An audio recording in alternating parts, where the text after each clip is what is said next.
you've been following this closer than anybody. Let's start with Mets owner Steve Cohen. You spoke with him as all of this was coming out. What came out of your conversation with him?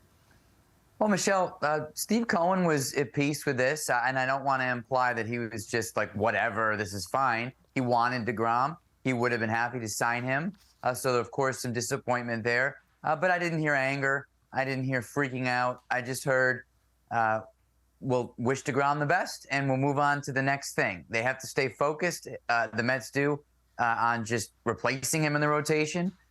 Figuring out whether they're going to re-sign Brandon Nimmo, augmenting that bullpen, and doing a whole lot of other things they have to do to be just as good next year as they were this past year in 2022. So it's on to the next, and that was the vibe from Steve Cohen. The next in this case is Justin Verlander, who they're very much after, and if not him, Carlos Rodon.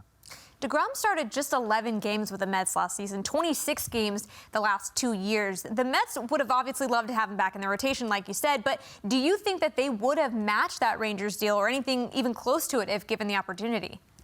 No chance. The Mets try to operate a rational organization, as most teams do. That doesn't make the Mets special. What the Rangers did is not being viewed as rational in baseball circles. Or even just doesn't pass the smell test of a guy who has, as you said, Michelle, had a hard time getting on the mound the past couple of years. To sign into that kind of deal, at that kind of length, the Mets would have gone 3 for deGrom. I don't think they would have gone 4, but perhaps they could have been pushed if they were in a competitive bidding situation. But in this one was so above and beyond what most teams would have considered a good idea. And the Mets never even got the chance. They wouldn't have done it, but they never got the chance to make that decision because they were told deGrom was going to the Rangers without really having an opportunity to counter or make a last and best offer. So this wasn't about Steve Cohen or Billy Epler's motivation. It wasn't about Steve Cohen's money. It was about deGrom just saying, see you later, I'm going to Texas. Yeah, very interesting. Well, you mentioned it, on to the next. So now the question is, what is next? You mentioned Verlander and Rodon. How far would the Mets go to get one or potentially both of those arms?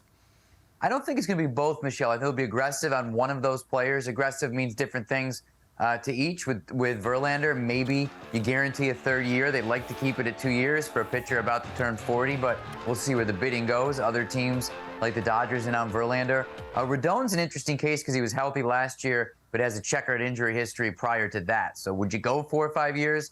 That's something that the Mets are not so sure about. They prefer shorter-term deals. So Verlander really is the perfect fit if he would agree to come to the Mets. And then they're going to acquire another starting pitcher in a different category. 1 or 2 year deal, guys, lower cost, mid to back rotation, whether that's a return of Taijuan Walker. Other names are Kyle Gibson, Ross Stripling.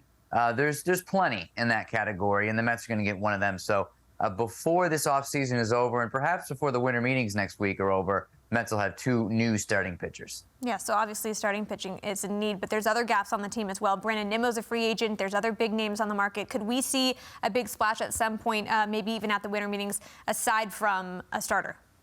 They do have their limits, the Mets do. They're way over the luxury tax threshold, of course. And there's this new Steve Cohen tax that has harsh penalties the more you spend. So they'll have a $300 million payroll this coming year. But once you get through adding a top pitcher, which they want to do, adding another pitcher, adding a couple relievers, it gets tricky to even make sure you keep Nimmo at that point. So they'll have to be judicious with their spending here, but definitely more money opens up, which I think is good for the team with deGrom going elsewhere.